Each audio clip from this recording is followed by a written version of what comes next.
A clean blue dashboard on a phone screen showed a balance of $84,000.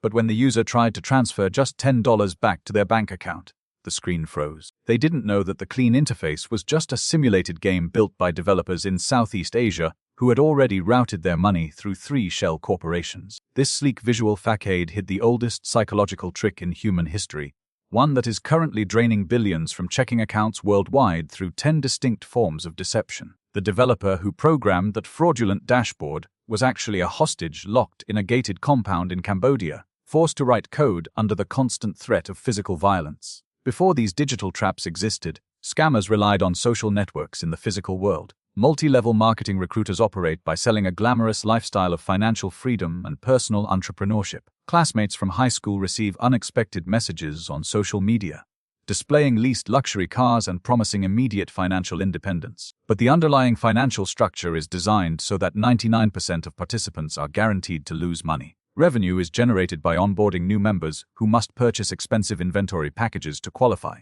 leaving them with garages full of unsellable boxes and ruined credit. Digital adaptation has transitioned this recruitment model into a different online trap that targets younger audiences. Affiliate scammers target people seeking remote employment by offering high-paying commissions for promoting digital programs. To start earning, you must first purchase the very affiliate training course you are expected to promote. Recruiting more people to sell the same training creates a continuous chain of buyers who own nothing of actual value. When the chain inevitably breaks, the creator of the affiliate program disappears with the sign-up fees, leaving affiliates with useless promotional links. A similar promise of quick wealth drives the fake guru who sells online courses. Mansions in Los Angeles are rented for a single weekend to shoot advertisements, featuring leased supercars that the presenter doesn't own. Personal stories of transitioning from poverty to extreme wealth convince desperate viewers that a $2,000 course will reveal secret business formulas. Free search engine results actually contain almost all of the educational material sold in these expensive packages. Mindset is blamed when students fail to achieve results, leading to further pitches for coaching packages costing $15,000. Speed and extreme volatility define the digital finance space,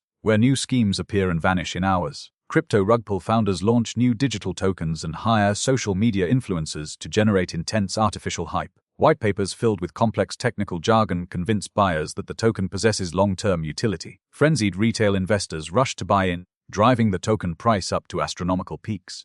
Once the token price hits its peak, the founder sells all developer tokens, draining the liquidity pool and leaving investors with worthless digital assets. In 2008, a massive financial scheme collapsed, exposing a different type of systemic deception. Bernard Madoff ran a prestigious investment firm that fabricated $64.8 billion in fictional client wealth. Early investors receive payments from capital provided by newer investors, creating the illusion of a highly profitable business. No actual assets are purchased and no real stock trades are ever made, leaving the entire system dependent on new participants. Slowing investments eventually prevent the operator from meeting withdrawal demands, causing the entire structure to collapse overnight. While corporate boardrooms hid the Madoff fraud, other modern scammers target the basic human need for connection. Romance scammers build trust over weeks or months, creating elaborate fake online identities to target lonely individuals. Affectionate messages pour in daily, claiming the sender is military personnel stationed abroad or a surgeon working in a conflict zone. Promises to visit are quickly made,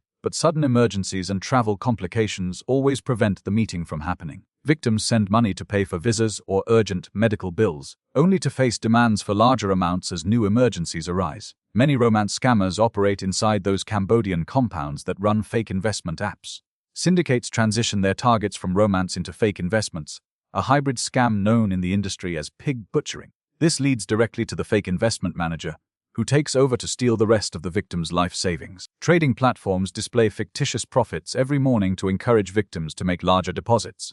Retirement savings are targeted next, with managers urging victims to liquidate their accounts to catch a limited window of growth. Withdrawal requests immediately trigger demands for a 15% tax fee, and the manager vanishes once that final fee is paid. While some scammers build elaborate systems over months to isolate their victims, others use impersonation to trigger immediate panic. Phishing messages appear to come from major banking institutions or regional postal services. Urgent warnings about compromised bank accounts contain direct links to replica websites designed to steal login credentials. Government agents are impersonated over phone calls, demanding immediate payment of back taxes to avoid arrest. Panicking victims are instructed to purchase gift cards or deposit cash into secure digital lockers, bypassing rational thinking. Charity fraud exploits different emotions, using human empathy rather than fear. Natural disasters or terminal illnesses are used to solicit donations from well-meaning people. Fundraising pages feature stolen images of sick children to promote fake campaigns on social media. In reality, the money is routed directly to the scammers' personal accounts, while the real victims receive nothing. Few donors follow up to verify where their financial contributions actually went. But the most dangerous modern evolution in deception doesn't rely on text messages or stock photos. The artificial intelligence deepfake scammer uses advanced machine learning to clone voices and faces with terrifying accuracy. Audio clips lasting just 3 seconds can be scraped from social media posts to generate a voice identical to your child. Elderly relatives are targeted with simulated high-stakes emergencies like kidnappings or car accidents. Desperate pleas for money are voiced by the cloned voice, urging the relative not to call other family members. Hong Kong police investigated a major case in 2024 where a finance worker authorized 15 wire transfers totaling $25,600,000 after a video call. Every other participant on that call was an artificial representation generated from public videos of corporate executives. As this technology improves, the line between reality and simulation will completely dissolve. Hearing a loved one crying for help on the phone will force you to make an immediate choice. You will have to decide if you are saving a family member or sending money to a simulated screen controlled by a hostage in Cambodia.